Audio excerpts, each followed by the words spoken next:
दोस्तों, आप में से बहुत सारे ऐसे स्टूडेंट हैं जिनके मन में अभी लगातार एक कन्फ्यूजन बने हुए हैं और लगातार एक कमेंट हमें देखने को मिलता है। बहुत सारे बच्चों का कहना था कि अभी जो एनएसपी स्कॉलरशिप के लिए आवेदन हमारे चल रहे हैं और बहुत सारे बच्चे पोस्ट मैट्रिक स्कॉलरशिप के बारे में भी जानना चाहे कि ये दोनों स्कॉलरशिप का अभी आवेदन चल रहे हैं, तो क्या हम दोनों स्कॉलरशिप के लिए अप्लाई कर सकते हैं या नहीं कर सकते हैं।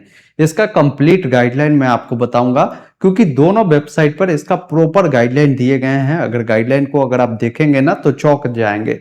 बहुत सारे कैंडिडेट दोनों के लिए अप्लाई कर रहे हैं या बहुत सारे लोग अभी अप्लाई नहीं किए हैं, करना चाह रहे हैं। उनको समझना जरूरी है कि किन स्कॉलरशिप का आपको लाभ लेना चाहिए, क्या दोनों के लिए आपको अप्लाई करना चाहिए या नहीं करना चाहिए। एक नोटिफिकेशन भी आई हुई थी कि आप अब जो है आप इस एकेडमिक ईयर 2026-27 से दोनों स्कॉलरशिप के लिए अप्लाई कर सकते हैं। उसके बारे में भी पूरी जानकारी मैं अभी आपको बताऊंगा। इस वीडियो को ध्यानपूर्वक देखिए, पसंद आए तो आपसे निवेदन है वीडियो को लाइक कीजिए, चैनल पे नए हैं तो सब्सक्राइब जरूर कीजिए। इस प्रकार की जो भी अपडेट होगा ना आपको आगे भी मिलता रहेगा।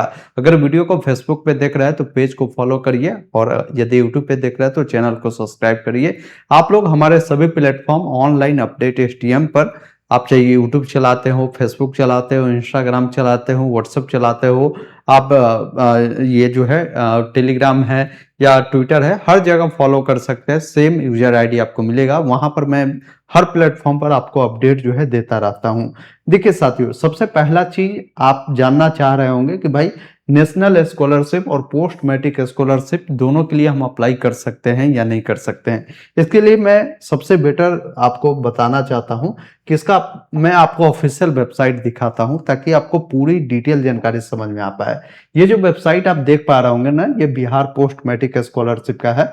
आप देख भी पा रहे होंगे, जहां से बीसी ईबीसी एससी एसटी जो बच्चे हैं ना बिहार के, वो अप्लाई कर सकते हैं। सिर्फ जनरल कैटेगरी के जो बच्चे हैं ना वो सिर्फ अप्लाई नहीं कर पाते हैं, लेकिन बाकी बच्चे जो है इसके पोर्टल से अप्लाई कर सकते हैं बिहार के अगर आप हैं तो। यहाँ पर जब आप आएंगे ना तो इनका एक कंप्लीट गाइडलाइन दिया गया है। आप यहाँ पर देखेंगे ना, महत्वपूर्ण निर्देश छात्र एवं छात्राओं के लिए दिया गया है। जब आप इस पर क्लिक करेंगे तो कंप्लीट गाइडलाइन यहाँ पर देखने को मिलता है।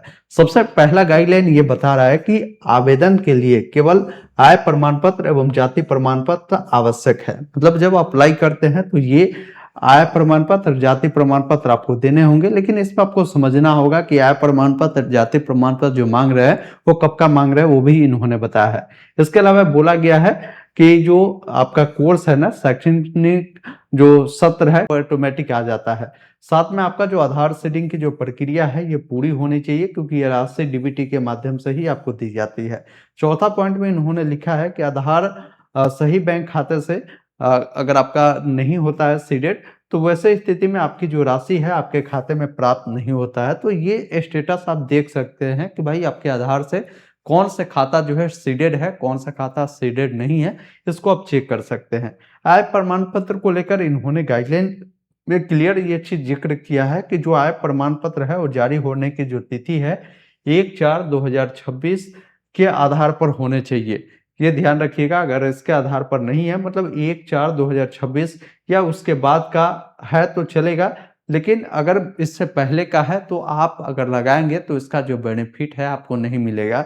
इस कारण से भी आपका फॉर्म रिजेक्ट हो सकते हैं। जाति प्रमाण पत्र को लेकर बोला है कि जाति प्रमाण पत्र पिछले 2 शैक्षणिक सत्रों से वर्तमान जो शैक्षणिक सत्र है वहां तक मान्य होगा। कहने का मतलब है कि अगर आपका जो ये जाति प्रमाण पत्र है 2024 से 25 का बना हुआ है तो भी चल सकता है, 2025 से 2026 का है तो भी चलेगा। अभी 2026 से 2027 सत्र चल रहे हैं। इन तीनों सत्र का अगर आपका बना होगा ना तो ये प्रमाण पत्र आपका चलेगा।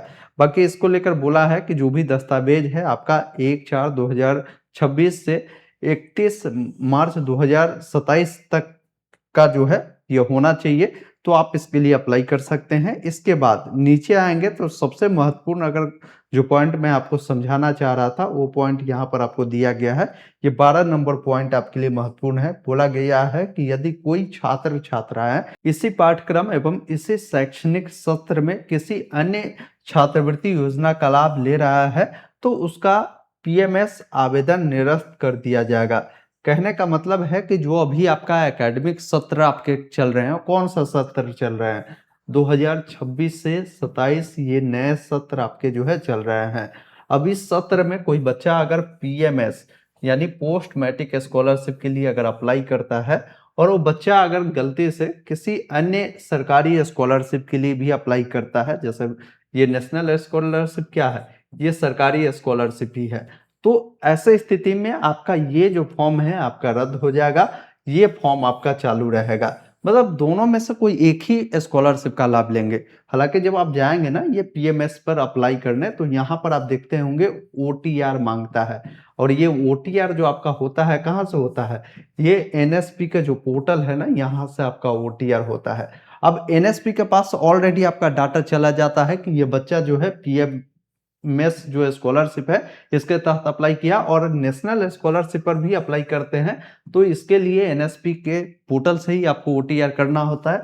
तो ये डाटा भी जो है चला जाता है गवर्नमेंट के पास, गवर्नमेंट को पूरी डाटा पता चल जाती है कि बच्चा जो है ये दोनों स्कॉलरशिप के लिए अप्लाई कर रहा है। और लेकिन गाइडलाइन ये चीज कह रही है कि आप दोनों का लाभ नहीं ले सकते हैं। अगर पीएमएस का लेते हैं और दूसरे स्कॉलरशिप का लाभ लेते हैं तो ये पीएमएस वाला रद्द हो जाएगा। तो दोनों में से कोई एक स्कॉलरशिप का ही बेनिफिट आपको मिलेगा। अगर मान लीजिए आपने अप्लाई कर दिया तो कोई दिक्कत नहीं है, दोनों में से कोई एक स्कॉलरशिप का ही आपको लाभ मिलेगा। ये सोचेंगे कि भाई दोनों का लाभ मिलेगा, ऐसा नहीं है, ये गाइडलाइन के अकॉर्डिंग बता रहा हूँ। ये पोस्ट मैट्रिक स्कॉलरशिप का गाइडलाइन कह रही है, मैं अपने मन से जो है इसमें कुछ नहीं कह रहा हूँ। एक और गाइडलाइन मैं दिखाता हूँ, ये बिहार पोस्ट मैट्रिक स्कॉलरशिप के तहत जो आपको मिलता है सेंट्रल सेक्टर स्कीम, जो एनएसपी कटअप में जिन बच्चा का नाम होगा ना उनके लिए भी ये गाइडलाइन मैं आपको समझा रहा हूँ। ये गाइडलाइन बहुत पुराना है, हालांकि अभी गाइडलाइन में कोई बदलाव नहीं हुई है। 2023 में यानी 22-23 सत्र में ये गाइडलाइन आई थी, अब तब से ये गाइडलाइन चल रही है। इस गाइडलाइन में आप देखेंगे ना, मैं आपको दिखाता हूँ, ये जानकारी दिया गया है यहाँ पर एलिजिबिलिटी फॉर स्कॉलरशिप में बोल रहा है कि इस स्कॉलरशिप का लाभ जिन बच्चों का 80% नंबर होता है ना उसको इसका बेनिफिट जो है मिलता है। हालांकि बिहार बोर्ड ने कटअप जारी किया है जिसमें 65%, 60% वाले बच्चों को भी नाम रखा है। तो मान लीजिए नाम है तो आपको बेनिफिट मिल सकता है, आप सेंट्रल सेक्टर के तहत लेंगे, लेकिन पीएमएस के तहत भी लेंगे तो दोनों में से कोई एक स्कॉलरशिप का ही आपको बेनिफिट मिलेगा। अब यहाँ पर एक चीज इन्होंने बोला है, यहाँ पर देखिए 4 नंबर पॉइंट में ये चीज जिक्र किया है कि अगर आप बेनिफिट लेते हैं यहाँ पर कोई अदर स्कॉलरशिप का जो स्टेट गवर्नमेंट के थ्रू रन किया जाता है वो स्कॉलरशिप स्कीम, तो वैसे स्थिति में आपको क्या है ना कि दोनों स्कॉलरशिप का बेनिफिट नहीं मिलेगा, दोनों में से कोई एक स्कॉलरशिप ही आप ले सकते हैं। अगर आप कोई स्टेट गवर्नमेंट के पोर्टल से अगर आप अप्लाई करते हैं किसी स्कॉलरशिप स्कीम के लिए, तो फिर आपको जो है ये सेंट्रल सेक्टर स्कीम के तहत भी अगर आप अप्लाई करते हैं तो आपको समस्या हो सकता है। दोनों में से हो सकता है कोई एक ही स्कॉलरशिप का जो बेनिफिट है आपको मिल सकता है। फिर आप कहेंगे कि ये जो नोटिफिकेशन आपने कुछ दिन पहले बताया था कि एक साथ जो है कई छात्रवृत्ति के लिए आवेदन कर सकते हैं, तो इसका क्या हुआ?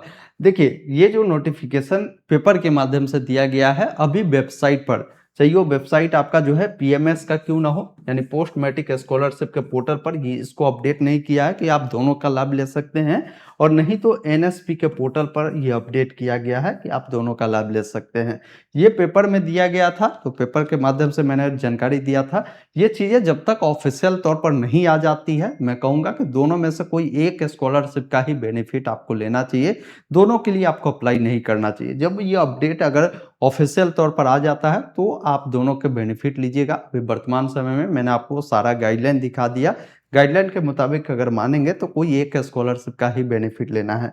देखिए अगर आपको दोनों स्कॉलरशिप का बेनिफिट लेना है तो नेशनल स्कॉलरशिप के पोर्टल पर जैसे जो स्कीम चल रहा है ना, उसमें मान लीजिए कोई सेंट्रल सेक्टर स्कीम के तहत अप्लाई करता है और कोई जो है और कोई अलग स्कॉलरशिप के लिए एलिजिबल है, जैसे एग्जाम्पल से समझिए नेशनल स्कॉलरशिप के पोर्टल पर कई सारे अलग अलग स्कीम चलते हैं, जैसे मिनिस्ट्री ऑफ होम अफेयर्स के माध्यम से भी कई सारे स्कॉलरशिप आपको चलते हैं। अगर आप इसके लिए एलिजिबल है तो आप इसके लिए भी अप्लाई कर सकते हैं, और सेंट्रल सेक्टर स्कीम के तहत अगर आप एलिजिबल है, उसमें अगर आपका नाम है तो उसके लिए भी अप्लाई कर सकते हैं। मतलब क्या है कि इस स्कॉलरशिप के पोर्टल पर अगर दो स्कॉलरशिप का अगर आप एलिजिबल है तो आप अप्लाई कर सकते हैं, लेकिन आप चाहेंगे कि भाई स्टेट गवर्नमेंट के भी पोर्टल से अप्लाई करके और सेंट्रल गवर्नमेंट के जो पोर्टल है नेशनल स्कॉलरशिप का पोर्टल, वहाँ से भी अप्लाई करें, फिर आप एलिजिबल नहीं माने जाएँगे क्योंकि आपका डाटा जो है ऑलरेडी चला जाता है, ये ध्यान रखिएगा। एक चीज़ और मैं आपको बताना चाहता हूँ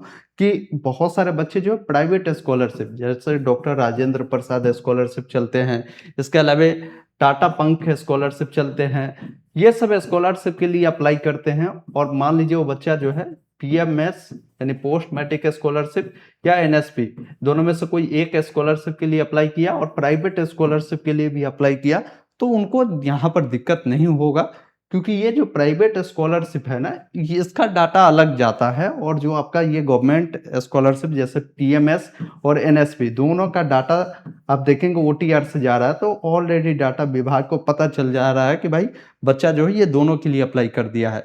तो फिर आपको इस दोनों में कोई एक ही लाभ नहीं मिलेगा, लेकिन इसके अलावा अगर प्राइवेट कोई स्कॉलरशिप का बेनिफिट लेते हैं ना, तो वहाँ पर आपको ज़्यादा परेशानी नहीं होगी, ये ध्यान रखिएगा। तो ये कंप्लीट गाइडलाइन है, आप में से बहुत सारे लोग ये जानना चाह रहे थे, मैंने आपको कंप्लीट तौर पर बता दिया है।